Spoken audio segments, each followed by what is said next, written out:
So, what is going on with the US and Iran? The US military is getting ready for operations that could last for weeks. A second aircraft carrier strike group is on its way, and tensions, well, they're at a boiling point. And all of this leads to one single critical question. Right. This is the big one. This is what we're going to dig into today. Are we just watching a really, really loud message being sent to prevent a war?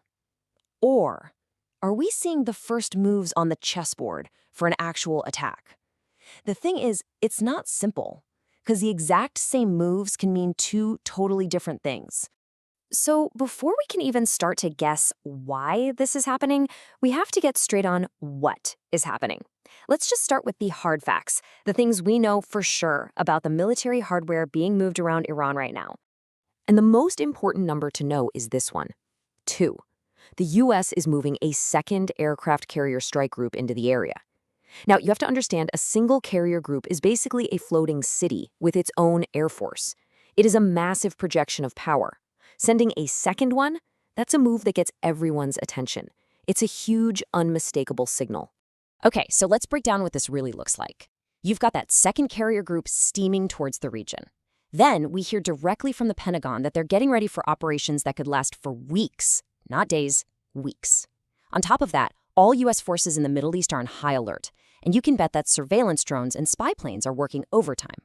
Put it all together, and you have all the pieces you need for a major military operation. And this is where it gets really interesting, because every single thing we just talked about can be seen through one of these two lenses. Is it all just a strategic message designed to scare everyone away from a bigger war? Or is it the quiet, methodical prep work for actually starting one? Let's take a look at that first possibility: deterrence. So the argument here is that this massive show of military might is actually a way to calm things down.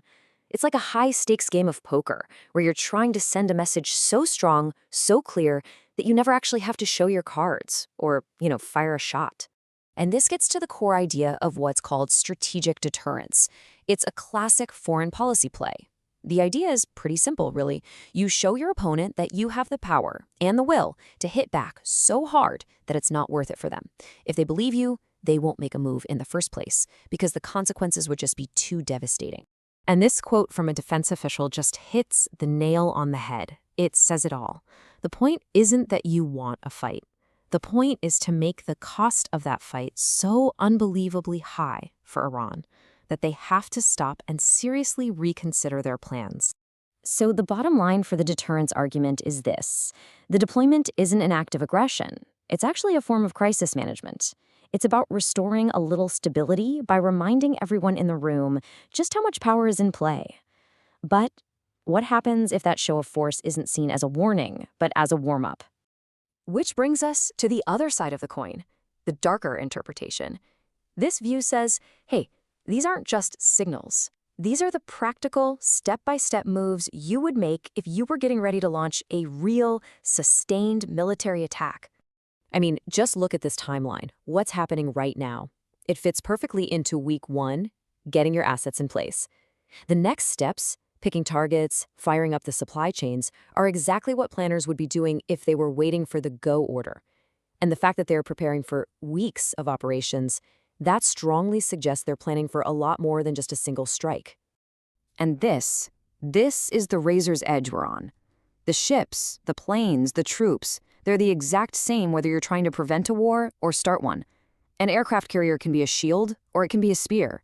The only thing that tells them apart is intent. And that's the one thing we, on the outside, just can't know for sure. So why does this all matter so much? Well, because the gap between a successful warning and a deadly miscalculation is huge, and the consequences of getting it wrong would ripple out across the entire world. Just think about the potential fallout for a second. Economically, any conflict there could choke off vital oil shipping lanes. That means gas prices would spike for all of us. Regionally, it could set off proxy wars and make terrible humanitarian crises even worse. It would strain alliances, and, of course, the human cost, well, that would be immense for everyone involved. The stakes really couldn't be any higher.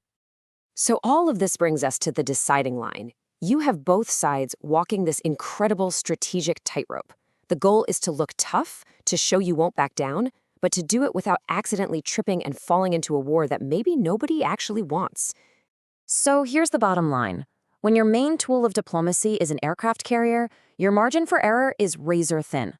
One misinterpreted signal, one pilot making a wrong move, one misunderstanding of what the other side is doing, that could be the spark that lights the whole thing up. A message meant to deter could easily become the excuse for war.